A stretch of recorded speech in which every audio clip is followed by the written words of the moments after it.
Hi everybody, welcome back to the channel. It's Samantha. Thank you so much for joining me. So I have to apologize in advance because I know my voice is a little bit off today, and that's because I'm recovering from a really bad cold. But I wanted to share this recipe for you because it's amazing and I did not want to have to wait any longer.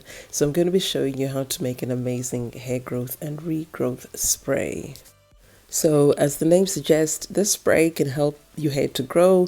It can also help hair to grow back in bald patches. However, it has other advantages. For example, it can actually help to slow down graying of the hair, particularly premature graying, and it can also help to soothe an irritated scalp, and it can actually help to just condition your hair and get it into a nice beautiful condition with lots of shine, bounce and elasticity, and it also helps to treat things like dandruff. So the first ingredient is hibiscus. I'm using dried hibiscus flowers here, but you can use powder if you want. And it doesn't matter what color the hibiscus flowers are. They could be red or yellow or orange. The nutrient profile is going to be the same. So hibiscus is really, really good as a conditioning agent for the hair. So it can really help to bring that shine to dull, lifeless hair. But hibiscus also helps to stimulate scalp circulation, and in that way it can help to stimulate hair growth. But in addition, it can also help to slow down hair graying, particularly premature hair graying. And a lot of people use hibiscus water to help to keep their hair dark for a much longer time. So this is one reason why I love using hibiscus, and so do a lot of other people. And then the next ingredient is one of my favorites, which is rosemary. Rosemary has been shown through science to actually be as effective as minoxidil. So not only can it help to stimulate growth by increasing the scalp circulation, that scalp circulation and the healing properties of rosemary have been shown to actually help hair to grow back in bald patches. So rosemary is an effective treatment for alopecia. But rosemary being a soothing herb, it can also help to soothe an irritated scalp and treat dandruff.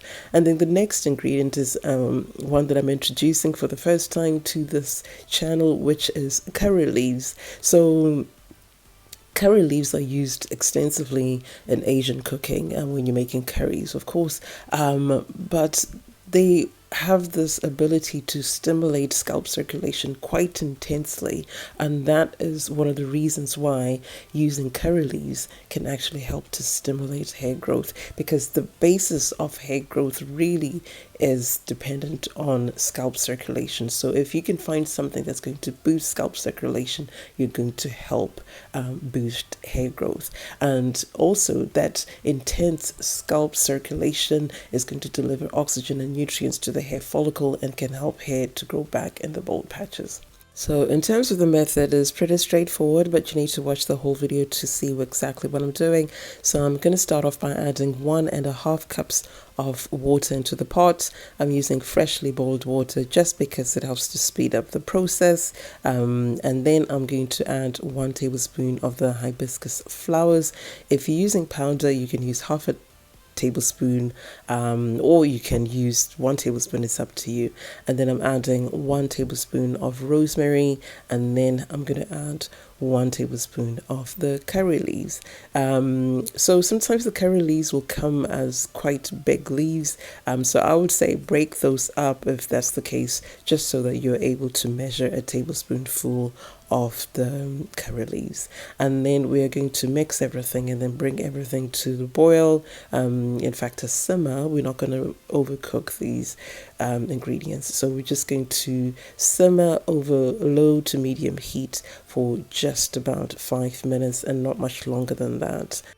So after about 5 minutes, you'll notice that the water has taken on the color of the hibiscus. So since I'm using the deep red hibiscus, my water's turned in this gorgeous deep red color. So now we're going to put everything aside and just leave it to cool down completely and infuse overnight. If you're in a hurry, I would say that the minimum infusion time should be about 6 hours. Otherwise, you're not going to get all the nutrients into your growth spray. And then this is now the next day for me, and I'm just going to strain everything. I'm using the end of a pair of ties, but you can use whatever you use to strain with, whether that's a wig cap or cheesecloth, anything that you've got. I know some people even use a nut bag, and that's really, really good. So I'm just going to squeeze everything there, just because those herbs, they do absorb a lot of the liquid and we don't want to waste it. So I'm just squeezing everything just to get as much of the liquid out, and then we've got this residue. So you can't reuse that residue, you've just got to throw it away. And this is what we're left with, this absolutely beautiful, gorgeous liquid, which is full of good nutrients. So now I'm going to add glycerin, which is a really good humectant, because I always find that if I just leave the sprays as they are without adding a humectant, without adding glycerin, they tend to dry my hair out. But this is totally optional, which is why I didn't really introduce the glycerin at the start of the video. But if your hair tends to be on the dry side, or if you've used these growth sprays before without glycerin and you found that they were making your hair a bit dry, then the trick is to add glycerin, which is a humectant, because that's going to help your hair to retain moisture. And I know there was all this talk about seasons, but to be honest, I actually realized that if you use the right proportions of glycerin and your liquid, then it doesn't really matter what the season is, because you're going to add enough of the glycerin to actually help your hair to retain the moisture. So my current proportion is 5 parts of the liquid to 1 part glycerin. So I'm just going to add 5 tablespoons of my growth spray into my bottle over there. And what you see me doing there is just measuring out, just showing you that 1 tablespoon is going to be the equivalent to 1 little ice cube.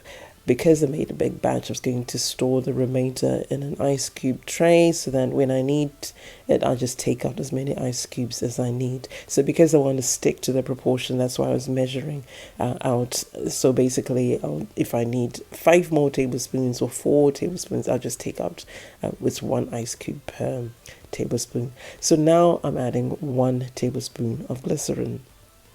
So just as a reminder, the proportion is 5 parts of your liquid and 1 part glycerin. So I added 5 tablespoons of the growth spray and 1 tablespoon of glycerin, and then I'm just going to mix that really, really well. You want to make sure that it's thoroughly mixed. So that spray bottle there, for some reason I lost the trigger, so I'm just going to pour it into another spray bottle which does have a trigger, just to make it much easier to apply to my hair. And there we go. So I'm not adding any preservatives to this, and I'm also not going to add any essential oil. But if you wanted to add an essential oil, you can add an essential oil at this stage. So I'm just going to use this as my liquid. I use the LCO method, and I'm just demonstrating here how I use the spray. So I'm going to spray it both onto the scalp and also onto the hair. And even if you've got a protective style, like you see I've got my cornrows in there, this spray can be used either with protective styles or without. It doesn't really matter. And although you can use this as like a pre-poo treatment, I recommend that you use it as a leave-in spray, so you don't wash it out, you leave it in, and that's how you're going to get the most benefit. So as you can see, I applied it, the liquid, and now I'm just applying some of my cream. This is one of my favorite leave-in creams. This is the Moisture Miracle range by African Pride, which is fantastic. So that's something else I wanted to point out, that if you use this liquid as it is and leave your hair like that, then again your hair is going to end up getting dry after just a day or two. So you do want to make sure that you seal in the moisture. So I'm using the LCO method. So I've applied the liquid, I apply the cream, And then very shortly, you'll see me applying the oil. But you can use any method that works for you. Some people prefer to use the LOC method, whereby they apply the liquid first, followed by the oil, and then the cream. But, just use the method that works for you. Okay, and here's another little trick. I'm full of tricks and hacks for you today, but I'm just covering my head with a plastic bag just to help my hair absorb the moisture from the liquid and the cream. And I leave it on for about 10 minutes. And then after 10 minutes, it's now time to actually finish up the process by sealing in the moisture. And I prefer to use castor oil. I use the Jamaican black castor oil, and more often than not, I use the extra dark Jamaican black castor oil because it has the ash in it, which is really, really good for the scalp, particularly if you've got dandruff and stuff like that. Anyway, so I know that was a lot, and I know I talked a lot, but I just wanted to share a lot of information for you to make this video as helpful as possible. So I hope you enjoyed it and did find it useful, and if you did, then please do give the video a thumbs up. Before I go, thank you so much to all my subscribers, really helping this channel to grow, and I am looking forward to reaching 10,000 subscribers. So with your help, I know I can do it. So let's go. Tell your friends and family to come and subscribe to the channel. If you have not yet subscribed, then do subscribe, and also please give the video a thumbs up, and also sign up for notifications so that you never miss any of my videos or posts in the community tab. So until next time, my lovelies, you take care of yourselves and your loved ones, and I'll see you real soon. Bye for now. God bless.